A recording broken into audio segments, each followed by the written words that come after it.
Here we go, come on. Does my stomach look good? Yes, it does. Very sexy. Thank you. The world overall has sort of been thrown into a bit of disarray, and you have a lot of people who blipped away, that's what we call it. Over 5 years ago, half of all life in the universe, including our own Midtown High, was wiped from existence. The bigger results of Endgame, such as the blip, are dealt with in the total opposite way you'd imagine. We tried to think about what would happen if half the population vanished, and then what would happen if they all suddenly just came back again. Those of us who blipped away came back the same age, but our classmates that didn't blip had grown 5 years older. We're really looking at, okay, how has this affected the ground level, real world communities? How do we make this real, even though these bigger than life events have just gone down? We've got a scene where there's kids playing basketball, and all of a sudden a kid appears playing the trumpet and takes the ball in the face. At the beginning of this movie, he's really still reeling from the loss of his mentor, Tony Stark. The external pressures on him to step up onto that stage and to fill the shoes of Iron Man. Everywhere I go, I see his face. I just really miss him. One of the great things about Homecoming and this movie are the astounding cast. Nailed it.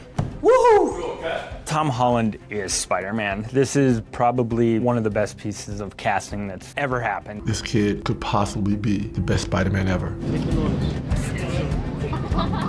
Tom's incredibly cool. He's great. He loves his job. He just knows his character so well that he just can fall into it, which is really cool to watch. Spider-Man, Spider-Man, Spider-Man. He really is as nice as he comes across in interviews, and it's really exciting to see him become Peter Parker, to see him become Spider-Man. Sorry I'm rocking back and forth so much, Ryan. I'm trying to sell nervousness. Yeah, he's great. Like, I really have I just respect the hell out of the guy. I've known him for years now, since he was just starting out, and he's just as charming, and he's got the same heart that he had when I met him. Brings so much thought to the character and helps us work out things on set all the time. A tiny bit too cool. Yeah, sorry, I'm really feeling myself right now. He's extremely dedicated, and he's just like a very kind person. Tom has inhabited the character in a completely unique way. He brings everything to the table. You know, there aren't a lot of actors who can kiss someone and tell a joke. You like my reaction to the big monster? And punch someone. It's good to finally meet you. In a way, we could channel sort of our anxiety of getting to work with Sam Jackson by having that anxiety be front and center with Peter. Peter's totally intimidated by him, and he should be. I loved working with Sam. Yes, sir.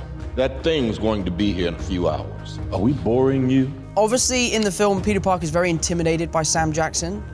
Tom Holland might have been a little bit intimidated by Sam Jackson. But he's a lovely guy. It's my favorite sound effect. It is wonderful working with Sam, and he's a legend. He's been everywhere and played every type of role, and it's great to be around somebody who's that kind of elder statesman in the industry. The first time Tom discovers me in this film was a really great moment. It's kind of like the first day I worked. Everybody on set was waiting, oh my God, Nick Fury's coming to work today. It's like, and then I'm sitting there and then he shows up and he's having that same kind of, and I'm having the same thing with, oh my God, I'm working with Spider-Man today, which always shocks people that I feel that way. I like that. I tried to bring you here, you avoided me, and now you're here. What a coincidence. Wait, was this a coincidence? I love how I'm like, and you're like this. Who's the superhero in this scenario? The way that Zendaya portrays MJ is very different to the comics. She's created her own character within her own right. She's smart. She's a conspiracy theorist. She's a watcher. Where were you? I got lost. We were worried about you. Oh. Good thing you're back. One of the standouts from the first movie was Zendaya. She was just someone audiences really responded to. She was quirky, she was fun, she was funny, but in a dry way. Well, I got a dual headphone adapter if you want to watch a movie. Only if it's depressing or hilarious. She was really unique. And then the chemistry between Tom Holland and Zendaya was so good. Their first screen test together, we were like, these two are so much fun together. You look really pretty. Therefore, I have value? No. No, that's not what I meant at all. I was just... I'm messing with you. Thank you. You're welcome. You look pretty too. Thank you. We're gonna be bachelors in Europe, Peter. Ned. Look, I may not know much, but I do know this. Europeans love Americans. I don't think that's true. No. Ned and Peter are still best of friends. I mean, that was really good. I mean, like, look. I felt that one. I'm not gonna lie. It's because my presence. Jacob brings an authenticity that you could not find anywhere else because he's like the real thing. The chemistry between him and Tom is undeniable and hilarious. I mean, Tom and I had really hit it off from my first screen test, and it's been really easy since then. It's always a real privilege to get to work with your friends. I love Jacob to bits. Back to one, let's go. See the big purple strip? Shut the back to one, let's go. Betty, just give me a minute with my friend. Peter, just give me a minute with my boyfriend. Whoa, hey, look. I appreciate you, bro.